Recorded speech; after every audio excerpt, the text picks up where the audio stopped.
Today, we will discuss the conditions of the lords of the houses in Chapter 48 of Parashara Horashastra, the time cycle of the 12 houses of the horoscope, etc. All right, let's get right into the text itself. We're looking directly at page 591 of the Bhagavad Parashara Horashastra, which is really the absolute bedrock of our analysis today. Specifically, we're going to unpack verses 5 through 8 of chapter 48. Now, this chapter doesn't just list out planetary traits, it actually acts as a mechanical manual for the mystery of time itself. It dictates exactly how the lords of the various houses, the Bhavej, manifest their results during their specific time cycles, or dasas. Notice the absolute documentary-like rigor here. The ancient text lays out this highly systematic sequence of cause and effect, based strictly on astronomical time periods. Let's see how this builds straight from the original Sanskrit text. So notice the stark contrast embedded right here in the original Sanskrit of verse 5. First, we have the fragment Saptameshyasya pake tu stripidam rityuto bhayam. This literally translates to the period of the seventh lord bringing distress to the wife and the very real possibility of death. Then we look over at the eighth lord, Ashtameshad sakale mrityupitir danakshati. This translates to the possibility of death combined with financial losses. Do you see the precise terminology they're using? For the seventh house, the text specifically identifies physical and relational vulnerability, stripita. But for the eighth house, it introduces danakshati, which is a severe depletion of wealth, paired directly with mrityubhiti, the psychological terror or fear of mortality. The text is very deliberately parsing out two entirely different flavors of extreme life disruption. Now, to truly grasp what verses 5 through 8 are telling us, we really have to understand the concept of a Maraka period. The crucial point here is that in this horoscopic system, the second and seventh houses are known as Maraka houses. Literally translated, that means death-inflicting houses. But, it's absolutely vital we look at the philosophical and practical meaning here. A Maraka dasa doesn't just mean a physical end. It signifies a period of profound, unavoidable transformation. It's like a systemic shock to the native's life structure. When the time cycle of a Maraka lord activates, the native is forced to confront their physical limitations, severe health crises, or the total breaking down of fundamental life structures, all to pave the way for something new. It's essentially a period of peak existential friction. And honestly, this brilliantly illustrates the duality of the Dashana system, because right after defining the Maraka, we absolutely must define its polar opposite, the Vagyesh. The Vagyesh is the lord of fortune, and it's primarily linked to the ninth house. If the Maraka period is all about dissolution and distress, well, the Vagyesh period is about expansion, elevation, and unexpected grace. Philosophically speaking, the ninth house relates to higher learning, dharma, and righteous wealth. So when the time cycle of the Vagyesh triggers, that friction we just talked about, it disappears. The native experiences sudden financial gains, deep religious or spiritual mindedness, and a general wonderful smoothing out of life's obstacles. It is quite literally the cosmic reward phase. Let's synthesize verses 5 through 8 by mapping these ancient results to their modern practical significance. Moving sequentially through the 7th, 8th, 9th, and 10th lords, you'll see that the 7th lord, our Maraka, translates today into intense relational strain and severe health crises. Then we have the 8th lord, traditionally associated with the fear of death and financial loss. In the modern world, this equates perfectly to acute financial vulnerability, think sudden market crashes or bankruptcy, alongside deep existential crises. But then thankfully, the cycle shifts. The 9th lord brings academic peaks and sudden financial gains. Finally, the 10th lord, which the ancient text says brings recognition from the king, translates seamlessly today into reaching the absolute zenith of your profession. We're talking industry leadership, massive public recognition, or governmental awards. The ancient psychology maps perfectly onto our modern life. Okay, let's do a deep dive into the specific mechanics of the Saptamesh Dasha, which is the time cycle of the 7th house lord exactly as outlined in verse 5. The text explicitly states, distress to wife and the possibility of the death of the native.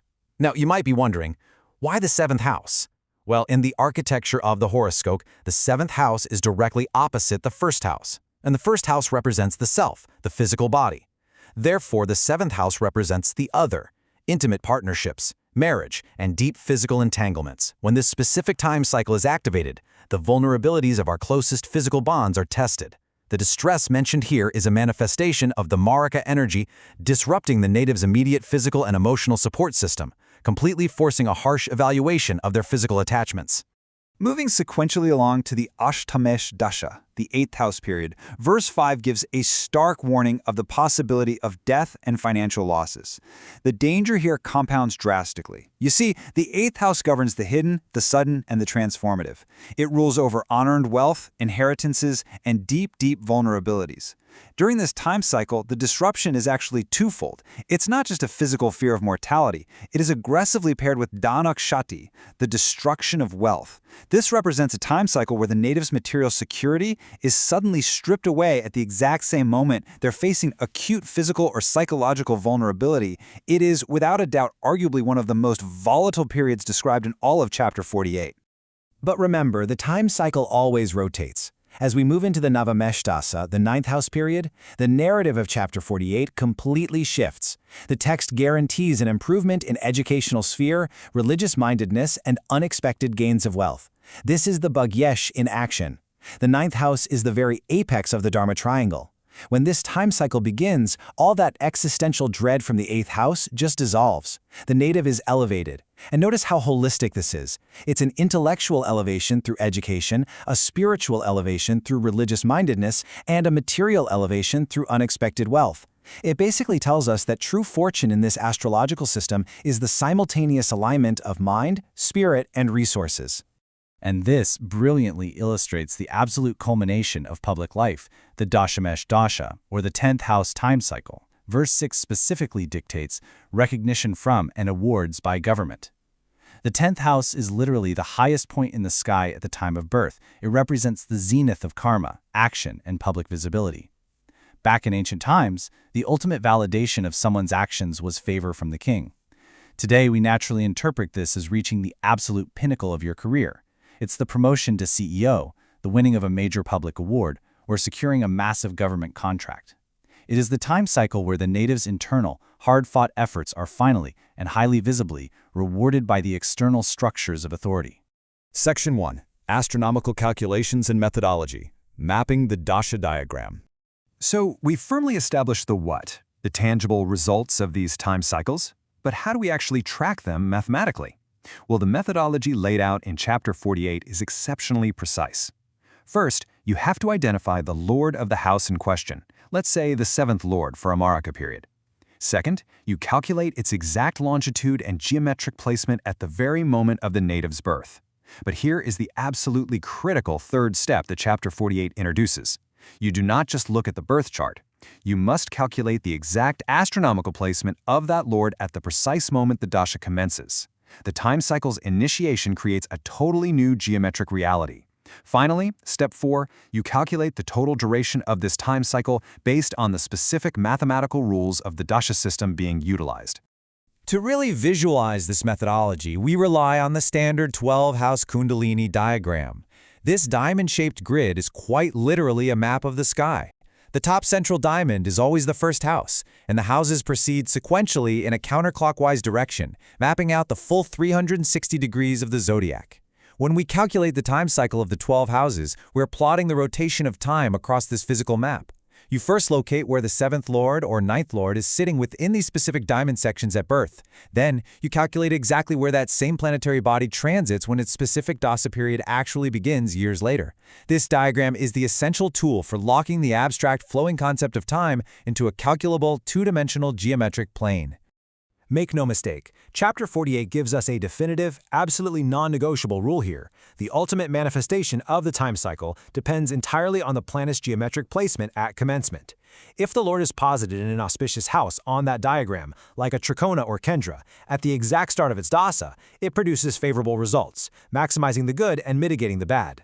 However, if that same planet happens to be geometrically placed in the 6th, 8th, or 12th house at the exact time the dasa begins, it yields only adverse results. The math literally modifies the destiny. A potentially fantastic 9th house period can be severely damaged if its lord is hiding in the 8th house when the clock starts ticking.